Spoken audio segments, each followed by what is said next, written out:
Ladies and gentlemen, hello and welcome to Insert Name Here. It's a podcast about nothing for nobody. If you take it seriously, you're redacted. Let's start the show.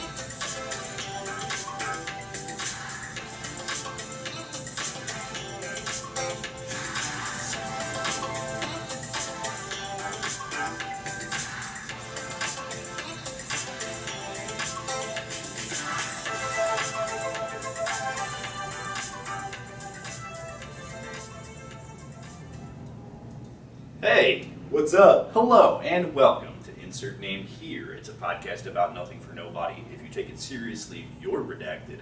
I'm your co-host, Doug Bennett. And I'm your other co-host, Seth Nacho.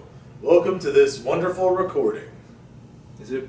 I'm already? not gonna. You're calling that this early? I'm not gonna hit the date again because I think that was a funny meme for like a little bit. But no, I'm already calling it wonderful. Yes. Okay. All of our recordings are wonderful, no matter the outcome. The real recording was the friends we made along the way. Yeah. The real recording was the listeners we found along the way. Which, speaking of, couldn't have asked for a better welcome to the YouTubes. Oh yeah. I mean, we've seen a little bit of something, so. I mean, y'all mogged the Spotify audience by like triplicate. Kind of, sort of. So, yeah, can't thank you enough for, who knew people like seeing shit. Wild. Yeah, if we go even, like, so it's already caused me to have bigger and bigger plans for the future, Oh yeah? but, you know, that's for the board meeting. Do you want to give us a glimpse? You want to give us just a tiny little glimpse? Oh, man, you thought you liked seeing our faces. You're gonna love seeing my fucking computer screen. Being able to actually show you some of the shit we talk about. Oh, like overlays. like OBS and stuff. Yeah. Well, that would take a really nice webcam, so we'll have to. Yeah, like I Or said, that's a setup. much later down the road. Yeah, once I get my PC, The wheels Okay. are spinning. the wheels are turning, baby. They're turning. Yeah, because then I could have like a nice little PC setup for my stream, and we could just use it to record. It would be. Man, I'm tired of lugging this laptop around, so like, get it the fuck together, brother. Dude, come This on. this man. shit should stay at home. Yeah. It's a fucking straight old bitch. Anyway, another fantastic day to record on. There were a few engagements from last week, which are nice. We didn't get any Spotify comments, unfortunately, but I've heard that Spotify be bugging, so I don't know. I could leave a comment, but like it'd be weird for me to leave a comment on my own show. But some people have had. As long as you left it for me, that'd be fine. Yeah, like if I was like, "Hey, Doug, you did great this episode." Like, is that what you want? Like, Well, no, I'm just saying that's an okay scenario. Okay. It would be lame. It would be a buster ass move to be like, oh, Seth Nacho rules, and then you see the tag name there. It's lo and behold, it's fucking you. I know, and I've already ruined my attempt at making a fake account and then saying that I rule. But anyway, so we didn't, I've heard from some people though. Some people have expressed worry about Spotify with the comments for some reason. I don't know why, but we did get some comments on the YouTube video. If you want to hear those real quick. Hell yeah. The first comment was I don't know, is GRD 44D4G, and I'm glad you didn't like it. I did. It says only 2 likes still, but it says the comment is gay, so no, you're gay. Keep it coming. The other comment is from Mama Puff, who found her way to the YouTube. Yes. She said, "I am loving this new format, guys. Would have liked to see Seth a bit more. I fixed it. This should be fine this time. If it's not, I'm sorry. I'll fix it next time. If it's not fixed this time, but I'm pretty sure it's fixed." But Doug was great. Cannot wait for your comments on the debate. And Kitty stole the show, by the way. Ah ha ha ha ha ha ha ha. Ruddy. Well, if she keeps stealing the show, then we're gonna have to put her down, you know. Oh, hey. I'm just kidding. I'm just kidding. Or new profile picture for the podcast. Yes. Hey, you want a credit in every show description? Artist out there, do a similar styled picture to our album art on Spotify. Send that to us, and we'll credit you at the start of it. You know, in all the show notes and verbally in episodes. Wait, what? They're gonna make a picture like our one on Spotify? Yeah, but it'll be of the cat, and that'll be the new album art. Like the cat will be smoking a cigarette? That's not it. Hey, there's a lot of ideas there. Hey. I was just thinking more so in like, you know, the Japanese mangaka anime style. Oh yeah. Okay. Yeah. Cigarette not necessary. We are a tobacco-free show. No tobacco. Tobacco, yes. Yeah. Yes. We are nicotine maxing in this house. Yeah. Okay. Don't get it twisted. As long as you're not denying who you are as a person, No. we're fine. You know, I thought about, like, this is a fun hypothetical to get into sometimes. Sure. In fact, let's just go ahead and get into it. Broad dog it. Let's go. So my answer is always, like, if you can only do one essentially altering substance, one chemical altering substance, you lose all the rest, have access to them, you can only do one forever. Yeah. I'm like, ew, it's nicotine every time. Why? Right. Like, I will gladly... I'll give up everything else. So same for you then. Like drinking, anything else. Nicotine's the one for me. Super doctor. Because I'm so addicted. Yeah, exactly. That's insane. Didn't we talk about this before? I asked you about what would be your bread and wine if you were Jesus Christ. But different question than out of all substances. What's Right. But you said your answer was, I think, nicotine. Yeah, it's in a Diet Coke. Yeah. And mine was water and vape. So, I mean, you know, it's par for the course, brother. It's par for the course. Now, if we had said, like, a whiskey sour and whatever, you know, that's like maybe alcohol's my substance. I know some people, though, that's like other substances are their substance. For sure. Not nicotine. So that's why it can be a fun question, but we're among scholars today. Yeah. Drop your substance in the comments.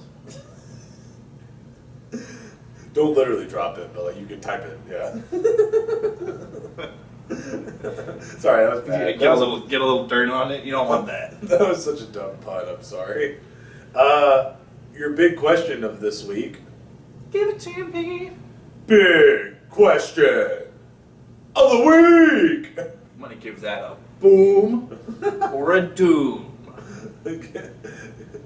No, I have to say it like this. I'm the Rizzler. Should I give that a boom and then a cut here, or a doom? And then cut double chunk chocolate cookie! What about God. the chicken bake? Dude, I saw a video where they were saying that they were abusing the kids by making them make those videos. And I was like, no, they're not. Like, it's different from that. Remember that family vlog where they really were abusing the kids? Daddy 05? Yes. Insane. That was a bit much. That's just cute. You know, you're just making like a video project with your kids. You film a cute TikTok. Even the behind the scenes video where people were like, see, we knew he was being like, the dude's just directing it. Like, did you see that one where he's making all the choices of like, no, we can't use that line. No, deliver the line like this. Wait, no, it has to go in this order. He was just being a director. Just being a director, yeah. Which is very familiar. I did not see that, but yeah. No, it's a good video. It shows it like, okay, so... It made it even better, honestly, because not only is it a family activity, but you're teaching your child through the process to do things correctly and to make sure they come out well. I mean, it teaches you a work ethic and discipline. Yeah. But like you, as a kid, you don't want to do that too forcibly or too hard, too long. So like to do it just like a little bit, it's not bad. It teaches good values. Over something as low stakes as a food review TikTok channel that only reviews 2 food items over and over again. That's low stakes enough that it's a fine environment to introduce that. Right. I give that a boom. Yeah, I saw a video where they were talking about the Rizzler, the like 8-year-old, and like he's not related to the family, he's his own guy, but there's like apparently there's a video of them like talking to some OnlyFans creator, and the Rizzler's trying to rizz up this older lady. But like he doesn't, it's just cute, it doesn't go anywhere, but it is a little inappropriate to make him talk to like an OnlyFans creator, I guess. But I don't know, it's like, whatever. You know who's really to blame? Yeah. for that. We never would have gotten to that point Is it if AJ? Livy Dunn hadn't rizzed Baby Gronk. Oh my God. Okay? Baby Gronk rizzed Livy Dunn, dude. I don't know. If you go back and look at that footage, some people are saying otherwise. Okay. Well, Livy Dunn hit my line. I'm ready for you. Good Lord. Big question of the week, though. We never got to it because we got a little off topic. There was a Twitter post a while back of a VTuber, a female VTuber. I don't know if they're female in real life, but they're a female avatar, and they have a boyfriend. And they posted a post about their boyfriend with them, and there was like art of the two of their VTuber models together, like a cat girl with a cat guy. And she said she lost like followers over it because she posted about her boyfriend. How do you feel about that situation? Do you think that should happen? What do you mean? Do I think there's nothing to feel about that or not? I mean, like, I'll say what I know about just online people in general, Sure. personalities. Go with is that. For a lot of people, online personalities serve a parasocial function of, imagined friendship or like the fantasy of being with somebody. That's a pattern of behavior a lot of people fall into. You see the same kind of, it's not like just social media either. You see it particularly with like the idol industry across the various Southeast Asian countries. Like the whole appeal of an idol is that there is usually a type of girl in the idol group who you could imagine being your girlfriend. And, it's designed to be parasocial. It's very upfront in that market, not so much when it comes to online influencers. But there is still that veil of parasociality that drapes over that. So I don't feel one way or another over it. No, I'm not surprised that a lot of people are like, oh, you broke this fantasy for me. You broke why I come to this channel.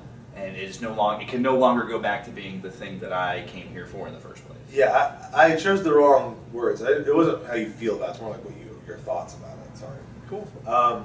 Because have you ever heard of the K-pop group Girls' Generation? Yes. There's so many women in that group. Too many. That's why I can't listen to them. There's some music that's There's too pretty many. good.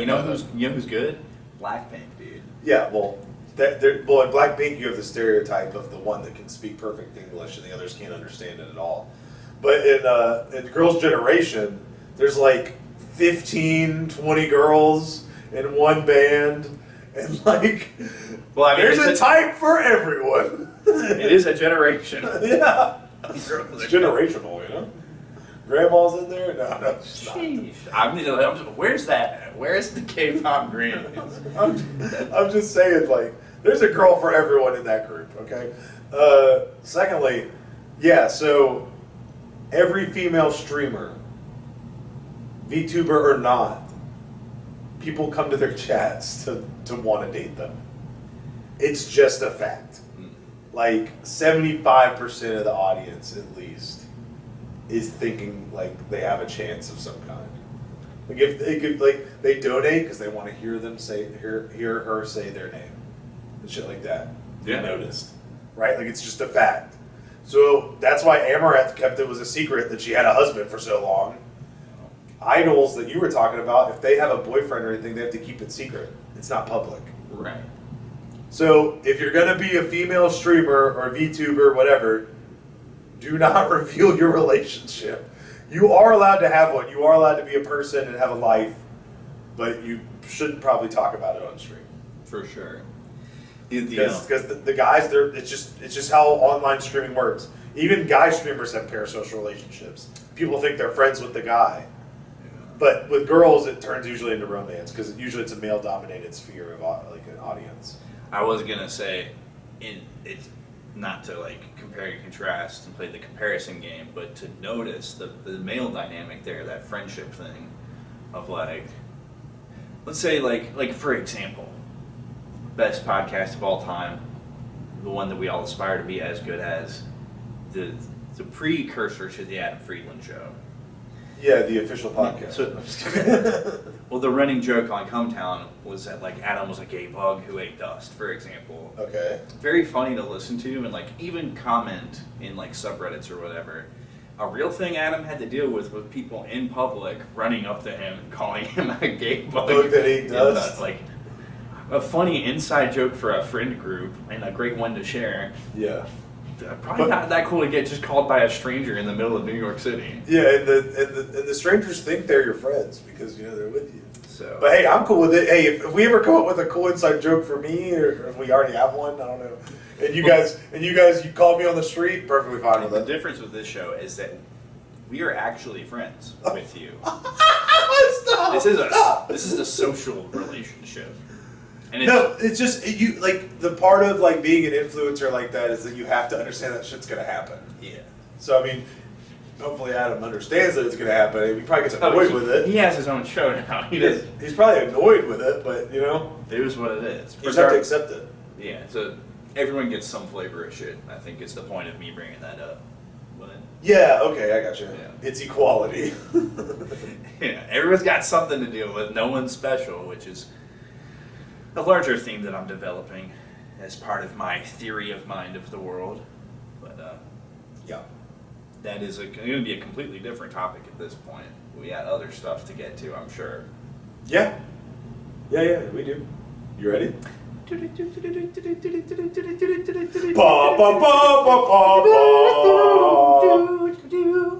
Ladies and gentlemen, welcome to your 2024 Insert Name Here Studios United States Presidential Election 2024 coverage. This is being broadcast from INH Studios live right now on recording. I'm your lead anchor, Doug Bennett. And I'm your chief correspondent, Seth Nacho. Welcome to the news and the facts of the election, people. It's time to put on your big boy britches. Hey, ain't it the truth? We are, because we're closing in. I think we're sub 50 days away from the election. Yeah, I mean, we're less than 2 months. Yeah. Right? Like we have October, and then at the beginning of November, that's it.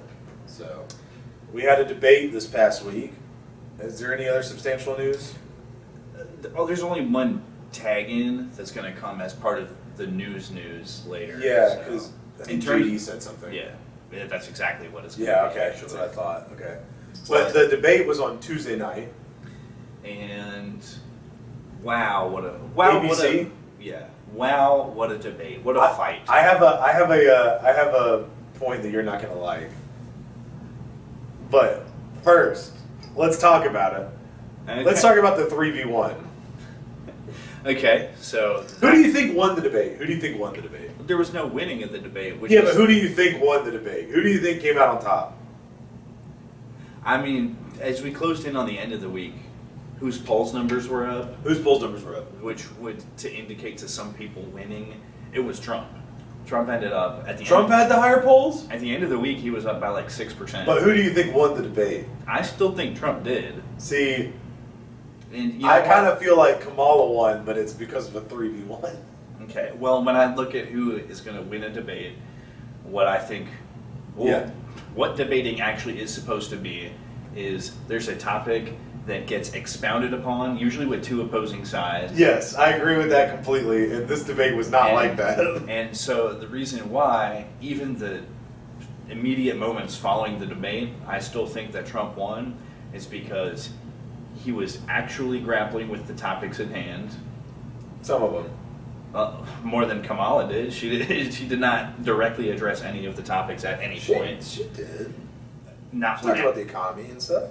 No, she said meaning. She said feeling a language, like therapy language type shit. She did do a lot of about it. therapy language, yeah. That's no objective stuff anyway. Yeah. So he's actually addressing the topics, okay? He's having a stance, and a stance that is consistent with how he's been the whole time. Most of what Kamala said when she did start veering toward the topic was stuff that she has adopted from like neocons of the past or even Trump himself. And in terms of just general decorum of debating, you know who didn't do any interrupting at all? Trump. So he followed the general code of conduct that you're supposed to when doing a debate. He even got to play the Uno reverse card on Kamala. He said, "Excuse me, I'm talking right now. Oh, does that sound familiar? Awesome, awesome, awesome move. That was like almost as good as the "you'd be in jail" moment. So, real quick, the last debate was historical. That was insane. This debate was back to the usual, where, I mean, no offense, I know you said he answered a lot of questions, but to me it felt like there was a lot of getting asked a question and then talking about something random. Like it was like Trump got asked about the economy, talked about immigration. You know, it's whatever. But like people like to talk about what they want to talk about, and you know, the topics help a little bit, like because like when they talked about Ukraine, Russia, and all this stuff, they were on topic about it. But like, I'm just saying it was back to like how it normally goes. Normally, when in a debate, people always kind of talk about what they want to talk about, you know? Sure. I'm going to point out that like we also don't, when you say normally, this is the new normal. Like this is the post-COVID normal. Oh no, I mean like even like Romney debates and stuff. And the main thing that I'm saying is the new normal about it. The no audience thing is fucking weird. Yeah, it is a little weird. It is. It is not right. And you can go here or there, however you feel about COVID. If it should have been no audience during COVID, I'm not going to comment on that. We're done with COVID's done. Yeah, COVID's over with. COVID's done. And if you're and that's a big thing. I hate how the Democrats keep bringing up that Trump had all this unemployment. That was fucking COVID, dude. Do you think it was okay when Biden took office? Like, I mean, what are you talking about? Right. How can anyone foresee the pandemic happening and deal with it immediately? Trump only had like a month or two to deal with the pandemic.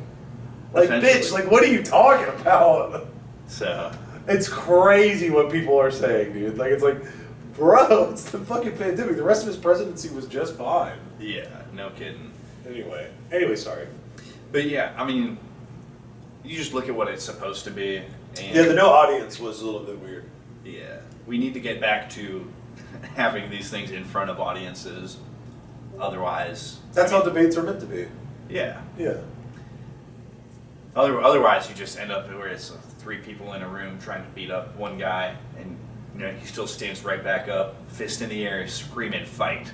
Yeah, the moderators, it felt a little bit 3v1-y with the fact checks. Yeah. I think, was there like 3 fact checks, or was there just 2? I think there were 3. However many. And, but I will say, because crazy, Trump got the last word a bunch of times. That's what he's good at. Well, I'm just saying they could have thrown it back to Kamala, so Trump did get his fair share of, I guess, favoritism. Or just like, I mean, so here's another thing, right? Everything, like, people are saying Kamala had an earpiece in, okay? I don't think that's the case or not, but I don't think so. But what we do know pretty well is that she definitely came in with all of her answers pre-canned because she knew the general shape of what was going to get asked.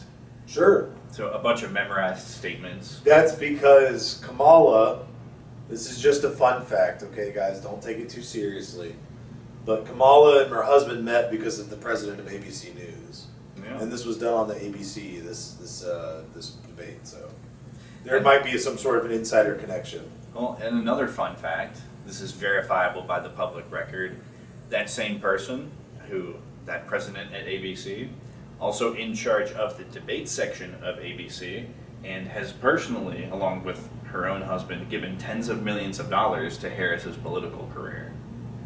So, draw your own inferences. But Right. But I will say, Trump did get the last word on a bunch of stuff, so I mean, he got his fair share. But here's why I wanted to say all that. Yeah. That pre-canned nature of what Harris was working with is because she's not an improvisational speaker. She can't react on the fly to stuff like that in getting a toss we back talked about that to have before. the counterpoint. So, of course, they have no choice but to leave it on him because he was speaking extemporaneously. Are you saying because she didn't have a response? Yeah, 'Cause she didn't have anything and they couldn't feed anything to her. she could have just kept saying what she was saying, you know? He's gonna eat you for lunch. Oh my God. I talked to Zelensky 3 days before the war. Trump's over here talking about, well, why are you guys giving them money and guns and stuff? You're just making the war happen longer. We want peace. So he was the peace president. That is just true.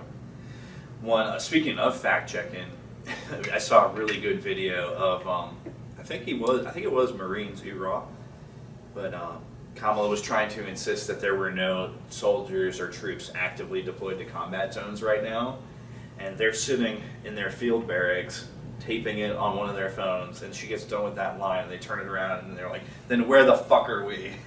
Like, are those the Marines that got sent to probably Israel? We got them in several different places right now, but yeah, I digress. It's like, kind of a crazy point to make if it's not true. Yeah, see, that's the other thing is they didn't fact check anything Kamala said. So, and I'm sure there had to be a few false things she said. Yeah. And also, if you go and you fact check their fact checking on Trump, a lot of it was only fact checking in like the way something was said or framed, which is going to get to a larger point that we'll talk. Yeah, do we want to get into a little bit to that yet, or is there any more you want to say about the debate? There's nothing else I want to say. Do you want to talk about how Kamala was dressed? Not particularly. Was she wearing an ascot? Like, what was that thing around her neck? Who knows? I got confused. Women's fashion and like women's like formal wear for like stuff like that makes me confused. Like Hillary, she wore pantsuits. Yeah. People like made a joke about that, but I mean, you know, what else is she gonna wear? She can wear a skirt, I guess. But Kamala wore a pantsuit too. Brother, I don't look at that kind of thing. Okay, I was just curious. Yeah. Oh yeah, they brought up the topic of her race. Do you remember that? Yeah. They brought up like Trump called her an Indian and now she's black and whatever, and he just goes, "I don't get what she is." It's like, well, Trump, you just said this a little bit ago. It's like he really did say that, though. I heard him say it. So I'm just kidding. And this gets into the framing and the way you're representing what Right. someone's saying. Now, by saying that, it doesn't mean that he cares about her race necessarily. It just means he's saying that he's confused about how she's identifying herself, I guess. No, specific, and this goes back to even the initial incident of what was said. Okay. He raised the very cogent point of, I mean, like a lot of Dems do, Harris has traded on identity politics, which is one of the least serious things you can do intellectually. And then she said the nerve to say that everyone's like us. And it's like, bitch, you guys are identity politics. You're saying that people aren't like you. Yeah. So, I was like, what is this? Like, she was acting like all high and mighty, and I was like, bitch, you're doing identity politics. This isn't what you believe at all. But the point Trump was making Yeah. is that for the majority of Harris's political career, she's traded on this Indian American identity. It hasn't been a big part of her political persona to recognize her Jamaican heritage. And she's not even doing that now because she's acting like Jamaican heritage is somehow analogous to Black American heritage. Right, which it's not, except in skin deep. It's skin deep, I guess. Well, I mean, and it gets to that. I'm not going to get too big into the weeds on this because I'm not super educated on Afro-political issues. Right, okay, the same. I can't claim to be either. Yeah. One thing that I did watch bits and pieces of was actually a really interesting interview on the Breakfast Club of who the Green Party is having out right now for their presidential ticket. It's Stein, and I mean, I want to get this guy's name right if I'm going to talk about him. Okay. But I just thought it was kind of funny that they brought up her race as a topic of discussion in the debate. I thought that was pretty silly. well, because they're harping on it, trying to make it look like Like Trump's like a racist. or like saying things very racistly, yeah, and that's not the case. He just was raising the point of like, is she representing herself accurately, and where are her values at if this hasn't come up until now? And his immigration stuff isn't about the race of the people immigrating, it's about the, I guess, criminality. But the people in Ohio aren't criminals, I would say. I'd say they're more just refugees. Oh, okay. We're going to get so into that, brother. Okay, so this running mate of Jill Stein's, the Green Party ticket this year is Jill Stein and Dr. Butch Ware. I think I'm getting that spelling right. Go check out that interview if you want to get just like a taste of what like Afro-political issues actually look like. And he raised a very cogent point about how blackness had to be constructed and how it takes in this wider melanated diaspora. Like, it's insane to say that Jamaica is the same as West Africa is the same as East Africa. Which is not. It's not. those are all three very distinctly different things, and he talked a little bit about the construction of blackness globally in opposition to colonial forces, and Sure. whether you go in for that or not. I was like, okay, this is an honest way of talking about this. I thought it was at least cool to listen to. Yeah, I mean, if you want like a sort of origin story, But or like just like a good framing of it. But yeah, the whole she was Indian, then she was black. It is a truncated. It's a literal misquote of him saying, she identified this way for a long time. Now all of a sudden we're hearing about her being black. What's the deal there? It's a good question to ask, is what I'm saying. It's relevant. Okay. And just in general, I would say what the tone of the debate for me, so we can put a ribbon on this. Yeah, let's put a pin in it. We got to get to other stuff. Put a button on it. But Well, I'm gonna talk about the fact checks real quick, but go ahead. well, that's the fact checks are going to lead into the rest of the episode. I'm telling you right now. Yeah, okay. But I mean, overall, the moderation was weak. It wasn't very moderating. I like how Trump kept going, David. Because the guy's name was David. He kept addressing him. I guess because there was no audience to talk to. Well, I mean, you have to make it a conversation, right? But the moderating was weak. It didn't feel too biased until you looked at the big picture, if you ask me. So it was fine enough to watch, and then you start sitting with it, and you're like, whoa. Harris did speak competently. Like, she projected a good persona, but it was a facade. If you read the written words and you kind of dig into what she was saying, it was a whole lot of actually nothing. Trump also did say a lot of nothing, but his nothing was more topical. He kept repeating the same message, I feel like. A lot of the same messages. And you do want to stay on message. The tone of Trump specifically was something that I haven't seen out of him in a while. Whatever is going on in his mind, he is holding on to like some kind of righteous fury right now. There was the strong sense that he is genuinely pissed off about the general political climate and the state of the country. Yeah, like the inflation and the immigration and all this stuff. They're constant issues he kept bringing up. So it felt really cool to see somebody visibly give a shit in a space of our society where you're supposed to just actively not give a shit. Yeah, just go with the flow. If you look at most of our politicians and the political theater of it all, it's supposed to be a show. It's supposed to be kayfabe. And I mean, the spark is back. After the assassination attempt, Trump was seeming a little like the wind was out of his sails, but that fury is back, and that was good for me to see. It was encouraging for me personally. Okay. But so that's enough of directly talking about the debate. Moving on to some other stuff. You got so real quick about the fact checks before we get into the one that's going to bring us into the other topic. There was the one about the abortion because they were talking about abortion a little bit, and Trump was talking about how some of the Democrats are crazy with it, and how the governor, I think of West Virginia, not the current governor, but the previous governor, had said that if the baby's already been born, we can still kill them as an abortion. Like, some of the Democrats are 8 months, 9 months are okay with abortion. This was a dude that after the baby was born was like, it's okay. And they fact checked it and said, no, that's not true. But then pro-life people sent a letter to the head of ABC and said, yes, it is true. It's very true. And I don't have the evidence on me at the moment. I don't really feel like looking it up. Like, if you want to Jimmy it, you can. But it is true. I saw an article about it where, like, they did pull up the governor's name and they showed what he said. That, like, yes, he said that. Yeah. So, I don't know if it's true for all Democrats, but it certainly is true for some. So, and I think so what you're saying, if I'm hearing this right, Yes, I'm is they were trying to frame it as, no, that's not a law anywhere, that's not real. And what was actually being discussed is some people believe this should be a thing, which is true. but like a little bit heavier than just belief. Because, like, that guy was gonna do it or whatever. You know, he was the governor. He had power to do it. Yeah. So because Trump was excited, he was excited to put abortion in the hands of the states. He thinks that the people should decide whether abortion should happen or not the central government. yeah, the central government should decide as little as possible. Well, that's a very Republican standpoint. And then Kamala thinks that every woman should be able to have decision over her body So it shouldn't be in the hands of the government at all, I guess. To just be a right that you should be able to get an abortion, I guess. Yeah, I mean, I don't quite get that because it's like it was a Supreme Court case, so it's a little confusing. it's just always going to be a moving target, and it's. I mean, I don't.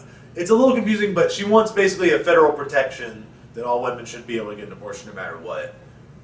And because she's a Democrat, it's a little confusing about what the timing's going to be on it, because it could be up to 9 months. That would be pretty crazy. Don't do that. But I do agree with her. Like some of the cases she brought about a miscarriage or like the 13-year-old.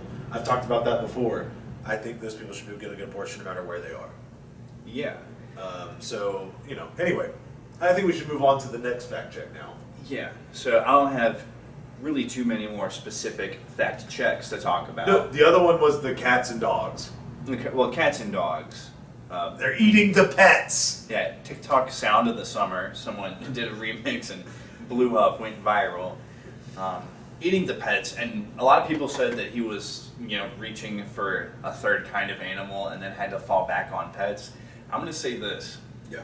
pets was emphasized not personally, purposefully, because that is the key defining difference here. As we're gonna slowly just use this to roll into the greater issues around what's happening in Springfield, Right. what's going on with these Haitians specifically, and then kind of like refugees and asylum seekers writ large. Right. So the city manager said that there was no reports of pets being eaten. Doug, your comment?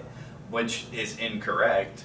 First of all, people's Facebook posts, people's front-facing videos, personal testimony, man on the street interviews with people, that there is enough of these that there's no way 200, 300 people are making this up. That's not how psyops work, if you know anything about that kind of thing. So, I mean, do you believe your neighbor? Because, I mean, in the internet age, we have neighbors all over the place now. Now, from what I've seen from field reporting and stuff from that, I think the pet eating is at a minimum. It's not happening that much. And It might be happening a little bit because otherwise, why would all these people be talking about it? sure. But it doesn't seem as big as from what I've seen. And- There's other problems that I've seen though. And what I'm going to say is this. Uh-huh. Pet eating is a lot more visceral, attention grabbing, It is. plead to emotion. Oh yeah, that'll make you fucking feel terrible. That the pets are going missing at least. And God, how do we slide into this exactly? All right, so remember that. We're going to come back to it. Yeah, that's fine. So the point is, It's our show. We can talk about what we want. The point is, pets are going missing. It's true, and the people who are saying it's not are so uncomfortable with the idea that that could be a thing that they're just outright denying it because of their feelings. It's ridiculous. We're going to talk about, because it's Haitians, Haiti migrants. Right, and Haiti is in a state of anarchy right now. Yeah. So the people that move are refugees. I mean, Haiti's more of a region than a state at this point. It's like a war zone. They have a president, barbecues, a cannibal. Somebody's in charge. Hey! That's his name. That's literally his Yeah, name. and people don't want to live there anymore. Too bad. You need to go back and fucking fix it. Go, hold on, relax. Anyway, so there's a bunch of people who would rather not be in Haiti due to what's going on here. We've gotten to the point where I think 140,000 total are receiving what's called temporary protected status Yes. from the Biden-Harris administration. It was a lot fewer, and then this summer in June, Isn't that what asylum seekers get? they can. It's one of the categories, Okay. and we're going to get into Okay. some of this. Specifically Haitians, we're up to about 140,000 that are receiving specifically temporary protected status. There could be potentially a lot more. I don't have the exact numbers on people who are getting other forms of refugee or asylum, Yeah. but TPS specifically got expanded by 100,000 in June by the Biden-Harris administration. So they're responsible for bringing people here under certain frameworks and the vast numbers that they are. Unclear why they're picking certain areas other than that they're incredibly poor and struggling already. So, I mean, who in the broader nation is going to care super much about an Ohio town of 60,000 people getting a literal 25%, like, 20,000 and 60, that's a full third increase of population. You add a third to any population and problems are going to happen. Yeah, for sure. Specifically with housing. Yeah. Where are they going to live? Yeah, well, a lot of times 12 to a fucking room, and the more of them, the more of these protected status people that a landlord puts up, the more kickbacks that they get. And the more they could charge them and be like, oh, yeah, Yeah. this is what the pricing's supposed to be. There's like several notable cases of like a absolute shit rundown $40,000 beater unit is now being valuated on Zillow at $200,000 because they know that there's all this money now set aside. It's the same thing as like why you can't give people. I think we talked about somebody's housing credit. I think it was one of Harris's policies that she wanted to do. Like you offer up a loan for people, then all the realty companies are just gonna be like, there's a guaranteed amount of money there, so now the house costs that guaranteed amount more. So it's forcing regular Americans who are not able to take advantage of these benefits. Like, the homeless population of Springfield has now become mostly people who were, even 6 months ago, regular residents of Springfield. So they're creating homeless people by offering support to these people who are, not here to be Americans, let me be quite frank. They don't give a fuck about this country, they don't give a fuck about adding back to this grand project that is America. They're here for their own purposes. And it sounds crazy, right? A little bit. Oh, they can't really be giving them all these kind of vouchers. They can't literally be giving them all this kinds of cash. Brother, if you go to our United States government websites, specifically the website of the Administration for Children and Families, which is underneath the Office of Refugee Resettlement, which is part of the United States Department of Health and Human Services, like HR for the country, essentially. They have billions and billions of dollars bookmarked for people who are under refugee or asylum-seeking status. For you audio listeners out there, I'm throwing air quotes on this because I'm doing this research, I'm reading these things from our government that's to the point of we don't have an actual meaningful definition of either of those two things. A refugee or an asylum seeker all it takes to qualify you for either of those two categories is an unwillingness to go back to leave our country. If you're not willing to leave our country, legally a judge can rule you. That's all it takes for a judge to rule you a refugee or an asylum seeker. Gotcha. So it could be, literally, it's like say somebody from, what's a country that's doing good right now?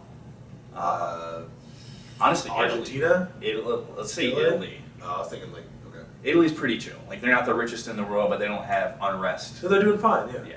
So if an Italian comes here and they don't want to leave, whether it's to continue their travels into Canada or Mexico or fly to Japan, if they simply don't want to leave, let alone go back to Italy, if they don't want to leave, so they don't even have to get a visa.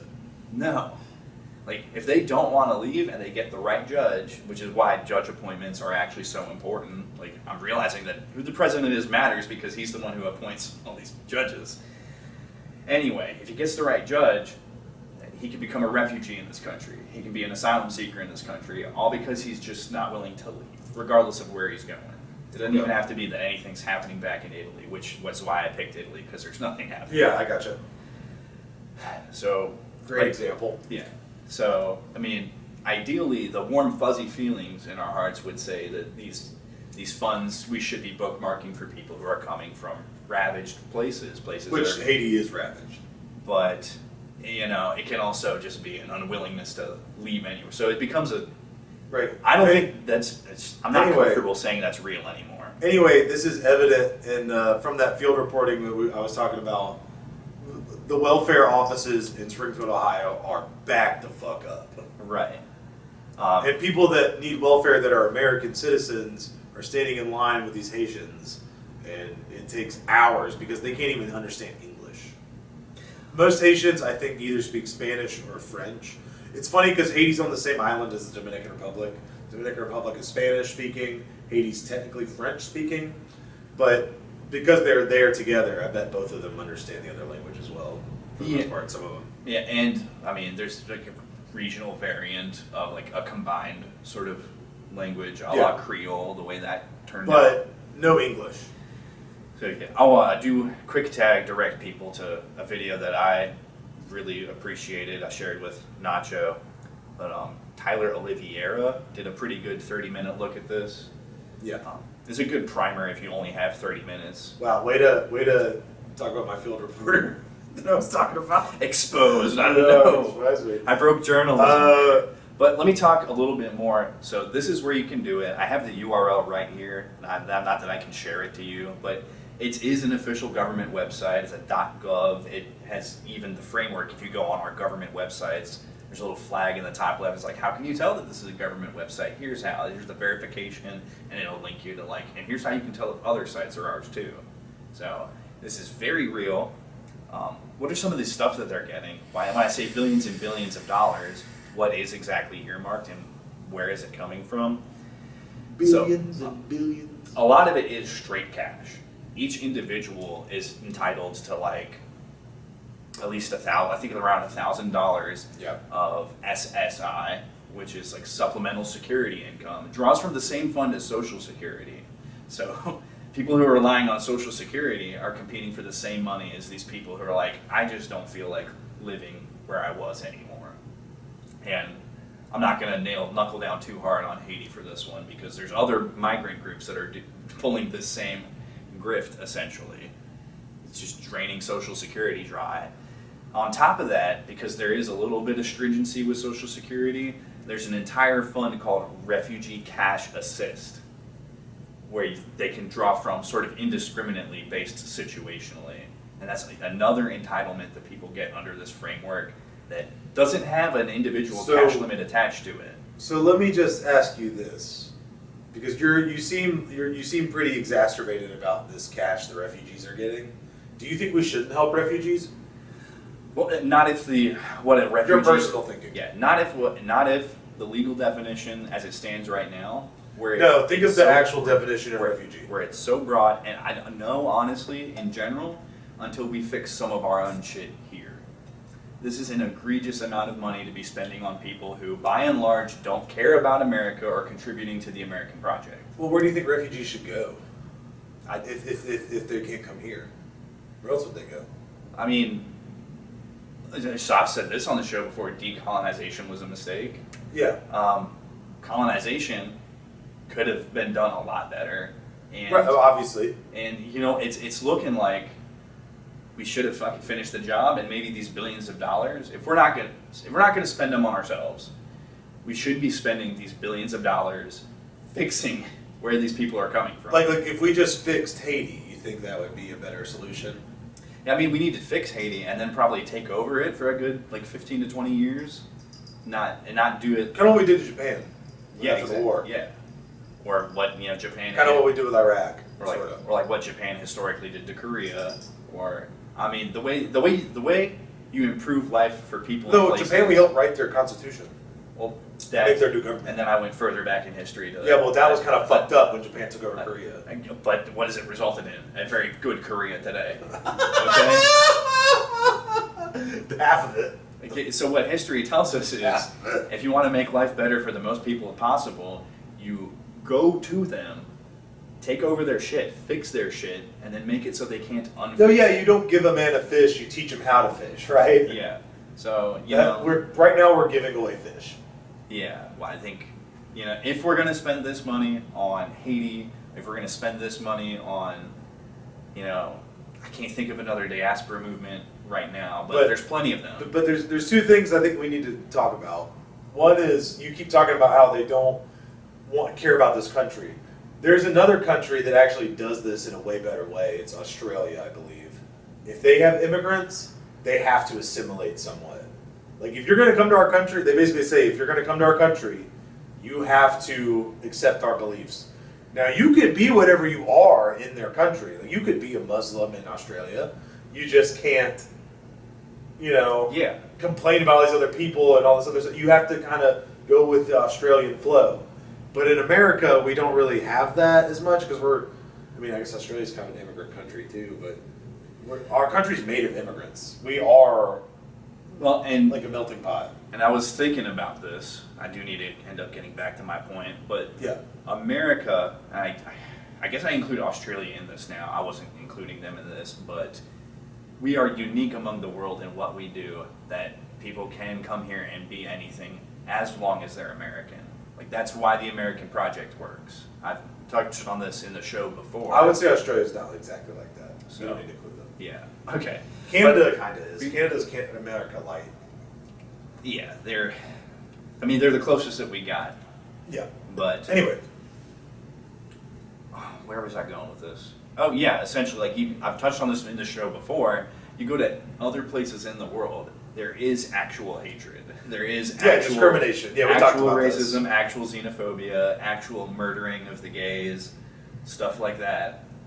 We don't do that here. There's plenty of people who don't maybe like that their neighbor is this, that, or the other. They're even allowed to say it, but there has to be a level of tolerance, and that's what tolerance is. Tolerance isn't anything goes.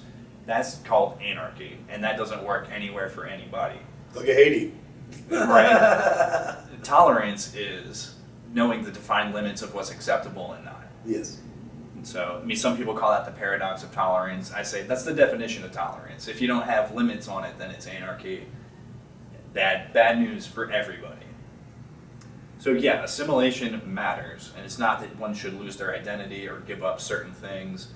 But speaking of assimilation, here's a point I wanted to make about that's going missing.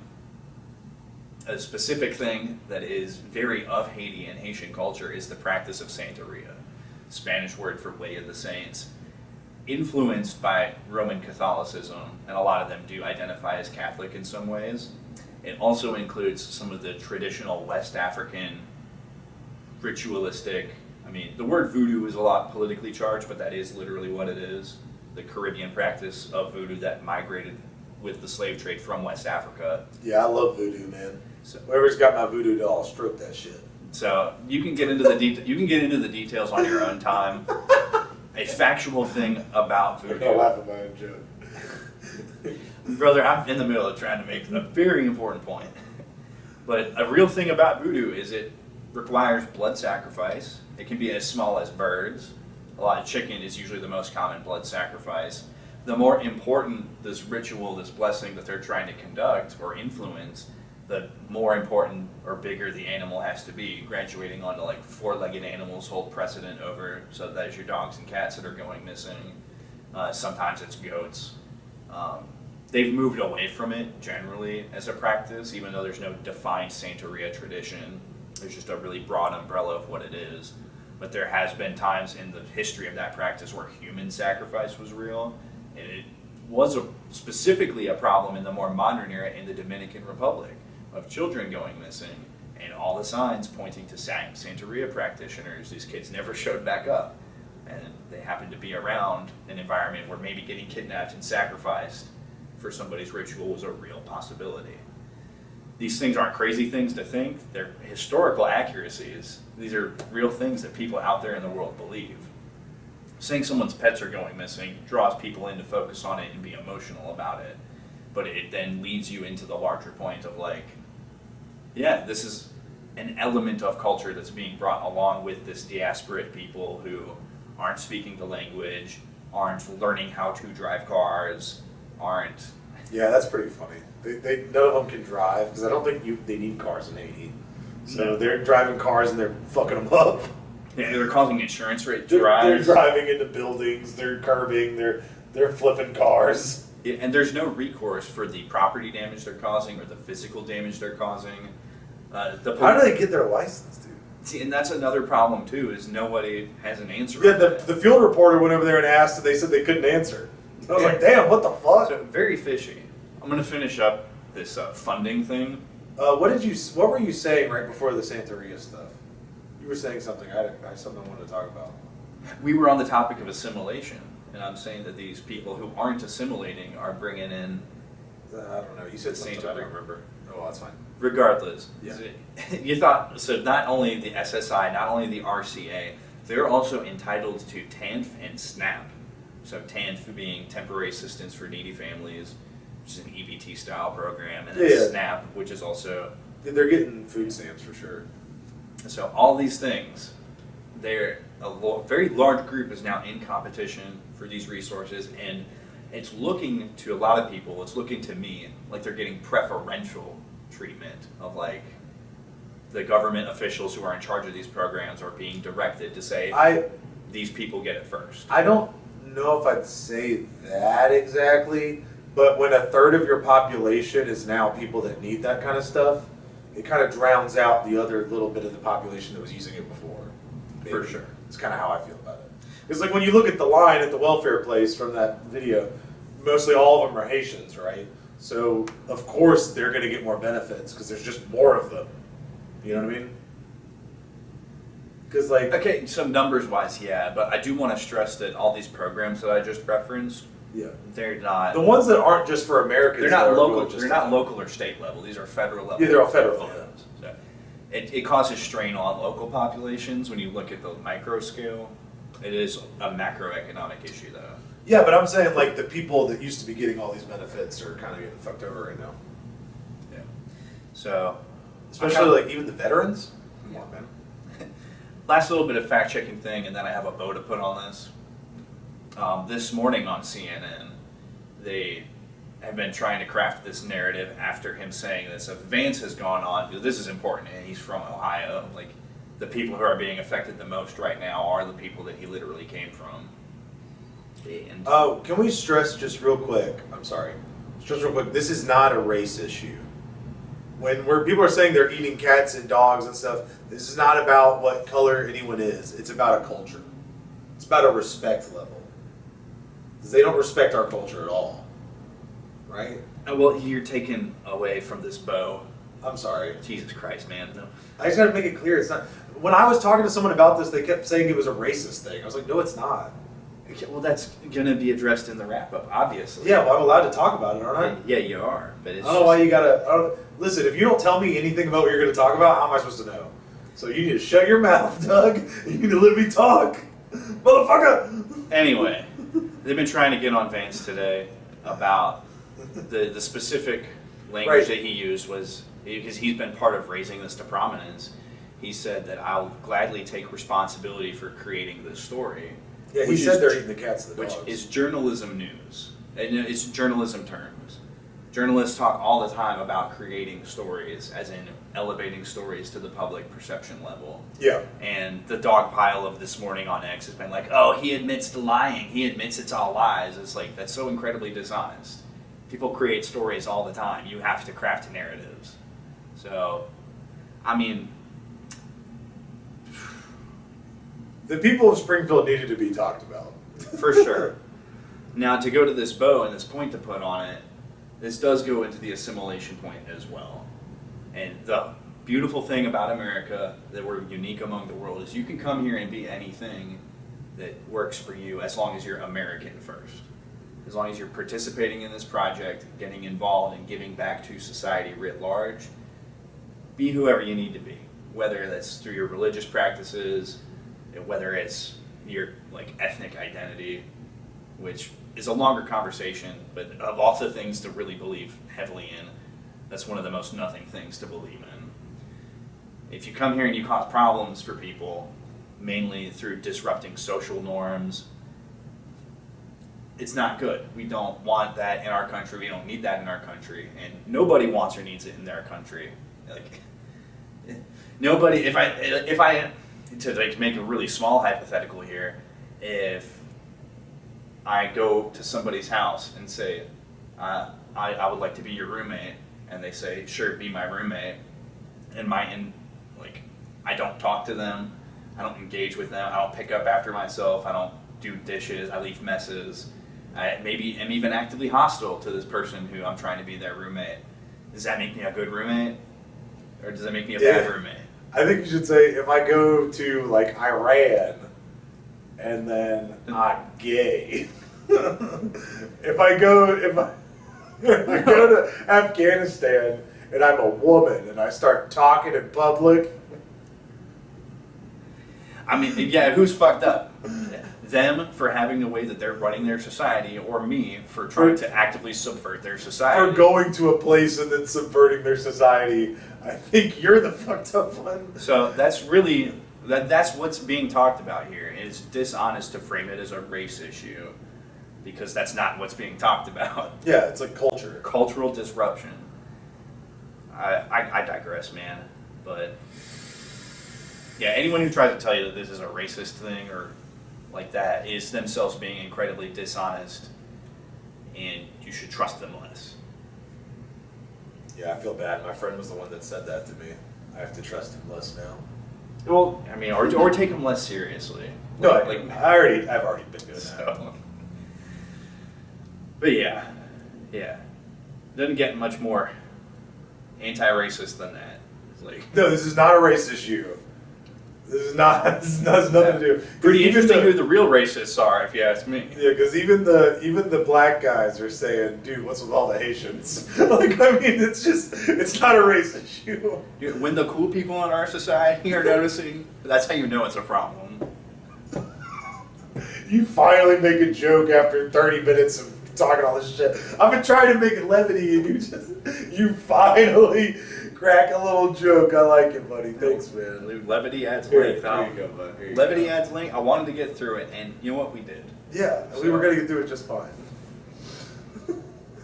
Oh man, but yeah, I don't know why they're going necessarily to Springfield, but once they started, it doesn't stop.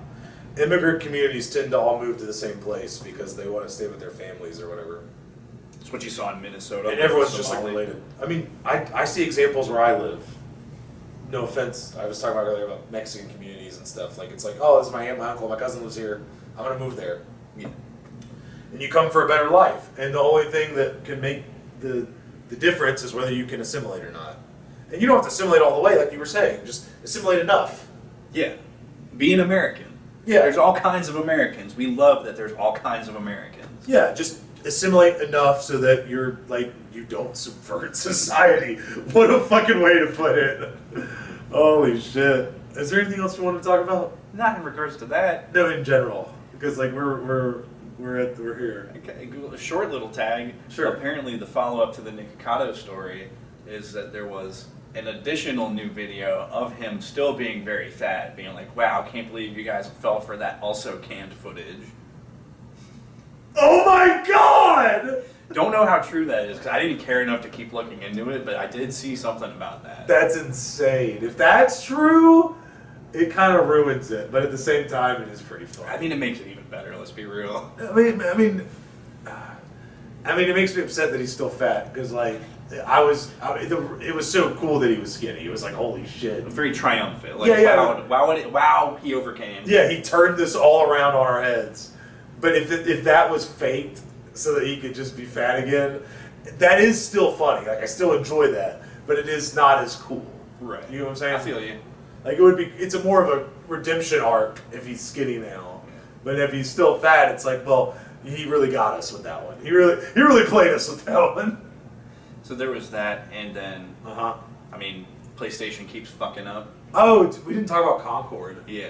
So a game that took 8 years to make, $200 million, sold less than 1,000 copies, and the studio got shut down because of it. Well, not the studio. It was such a shitty design for its characters and stuff. The game got canceled because it was a game nobody fucking wanted.